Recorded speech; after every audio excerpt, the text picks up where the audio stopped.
waaqayyotu na qabeenaatiin jechuudha.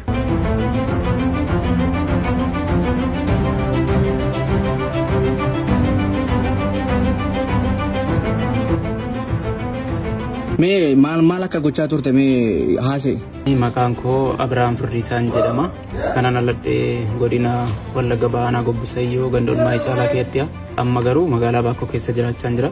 Maqaa faarfataa Amaanu'eelitiin feek akkaawuntii banachuudhaan akkaawuntii koorratti namni akka birrii gashu akkaawuntii koorratti namni akka birrii naaf gashu bifa adda addaatiin nama tokko ibsachaa jira jedhee nama kubaa jira jedhee hospitaala ciisaa jirti hospitaala ciisaa jiraadha jedheen footoo nama kanaa footoo nama kubsatu buusee nama sanaaf erguudhaan keessas warra jiraatan alas warra jiraatan nama kana gargaara maal irratti mu gargaartu akkaawuntii koo erguufiitiin akkaawuntii ergaa turte eenyu jedha?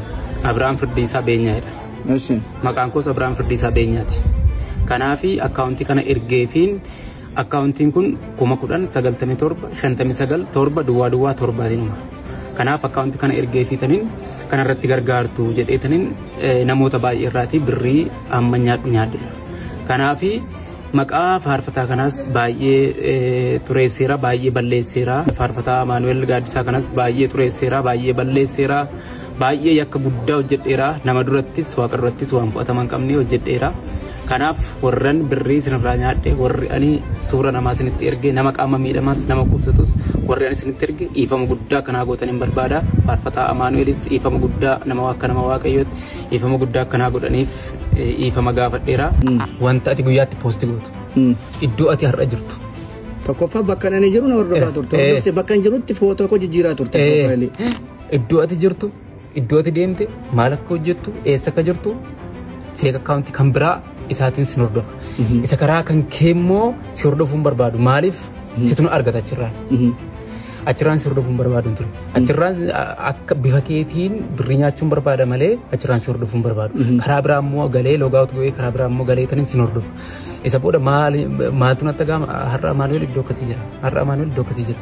Jedha asii immoo isaa ankeetti immoo isaa maqaa keetiin taphadhutti immoo deebi'eetiin ambiraan haasa. Koomentii fayyada deemteet namoota keessa naasofsiisaa turte. Namoota keessa naasofsiisan ture wanti baay'eetiin jechuudha. Sirrii.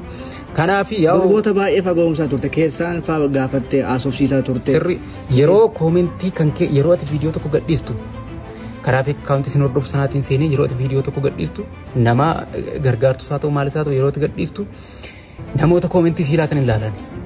Namoota koomentii sii laatan sana nama online irra amma jiru laaleen achirraan haayin jedha. Sana booda achirraan haayi jedheetaniin maqaa kisarkii qo'ee fideetanii wanta itti gadhiifte jalatti namoota koomentii laatan achirraa baasitaniin isaaniin dubbiseen haayi jedhee isaaniin dubbiseen sana booda keessaa walii barreessutti kaanachaadha. Sana booda akkas nama akkasii achitti gadhiiste anumatu gadhiiseen jira. Sana booda birrii akkasii gargaaraan jedha namoonni baay'een yaa'u beeku waan ta'eef arrabsuu maal jedhu irraati deebi'u natti erganichaadha. Kun feek akkaawuntiidha beekna wanta baay'ee nu mudatee jiru. Namoonni tokko warra sirratti baran arrabsaa turte jechaan maal haadha kooyetti maal haadha kee jettee arrabsaa turte jecha dubbatamuu hin dandeenye. Wanta baay'eetiin arrabse isaaniif wanta baay'ee jecha dubbatamne jeen arrabse isaaniitiin jechaadha. Maaliifi akka yaada kootti namiti nama kan biraan dubbatu waan ta'eef wanta barbaade firiidemitiin dubbachuu hin danda'a yeroo sana akka yaada kootti jechuudha. Kanaafi warra narratti naqqa'anii lakkii ati feek akkaawuntii dhornaan jedhan arrabsaan turan. Warra immoo isaan egaa Amaanu'eelumatu nu arrabsachaa turan. Amaanu'eeltu nu arrabsachaa turan. Namoonni tokko tokko immoo maqaa koo balleessaa jirta jechuudha. Maqaa kee balleessaan ture. Sirrii mala. Namoonni tokko tokko immoo Amaanu'eel kana dubbatu jiru. Amaanu'eel akkas jecha akkasiin dubbatu jedhanii bilookii manatti laatu. Namoonni tokko tokko immoo jechaadha. Warri beekan immoo jechaadha. Kanaafi akkasii isaanii arrabsaan ture. Namoota tokko tokko amma akkasitti nu ture sii gashinaa amma guyyaa akkasitti nu ture sii gashinaa jedhu birrii 500 birrii 1,000 kanaan sira dubbachaa ture jechuudha. Birrii 2,000 amma akkasitti nu ture eeshin jedha. Tilmaamaan birrii meeqa taatee yaadata amma hanga ammaatti? Tilmaamaan kana yaadu amma 17-18 ta'a. Maal sila yoo 20 wayirra geenye irra miti? Shakkii maatiin ittiin dabalee. Meeqa taatee yaadamu tilmaamaan yooma tilmaamte yooma irraanfatte? 18 numa ta'a. Kan waaqti beeku jechaadha. Maaliifi tokko lamaan baasuu dandeenya baankiitii jechaadha. Baasuu dandeenya nama gashiisan sa'aatii akkamitti akka galee fedhii akeema ofii kophaa garii atis namaarraas birrii fudhatteetta warra garii atis nama maqaa isaaniitiinis nyaatteetta. Garii atis namaatiinis banadhee isaanii karaa isaaniis naannoo 8,000 kan ta'u nyaadheera. Nyaadheera keessaatiin dubbisee dhiifama naa godha dogoggoree rajeen sa'aatii sanatti gubeen isaaniis sa'aatii sanatti gubeen nan balleesse. Amma walumaa galatti maqaa akka keetti jechuudha. Maqaa kootiin kan fayyadamaa jiran jiru ammallee. Dhaamsa maal qabdate? Baay'ee jiru. Isaanis warra kan kootti fayyadamaa jiran kan. Amma ani singer Amaanuel Gaaddisaa jedhee yeroon search go maqaan tarreeffamee naa of maqaa 5 jaara. Isaan kun immoo eenyudha warreen fake accountii akkuma koo kana warreen akkatti haasaanidha. Isaan kanaaf maal ergaa maal qabdatan? Isaan kun qabamuun isaanii dirqamaachaadha. Beekamaadha. Maaliif har'a yoo miliqan bor miliqan. Har'a baakoo jirootee bor immoo Finfinnee deemuu danda'u. Tooftaa salphaatiin hordofamuu danda'u. Akkuma ani hordofamee iddoo ani jiru baramicha.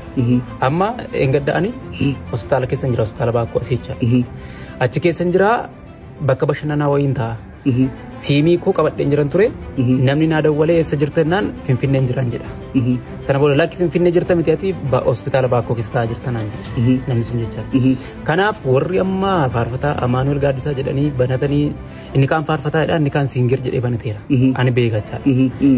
Warreen akkas jedhanii haasaa jiran kuni qabamuun isaanii dirqamachaadha. Birriin ergamu olis ta'ee gadi akkaawuntiitiin gala waan ta'eef wanti akkaawuntiitiin galu kun immoo namni kaashii laatu soo jiraate yeroo sanatti hin dhiyaata inni akkaawuntii irra gashus hin ba'a birriin nyaatamaa jiru birrii nyaachaa jirtan utuu dhiistanii bareedaa jedheen dhaamsa dabarsaaf. Walumaa galatti akka Waaqayyoon wajjiniin jiru hubattee barteetta. Hubadhee bareera. Waaqayyo kan wajjin jiru bareera mirkaneeffadheera. Waaqatu si qabeena miti. Waaqayyotu na qabeenaatiin jechuudha. Bakka. Haalii fi ani amma kaleessa nan deema jiran ture. Kaleessuma jechuudha. Kaleessa naannoo mana koo turtan beeka. Nan deema jedheen ture ganama kee. Keessuma kootiin hin deemin naan jee. Deemina hojii galee naan jee isa booda hojii galee sana booda kilaasii galee qormaata koreen nan bahee yeroo deebi'ee galu ati immoo na qabdi jechaadha.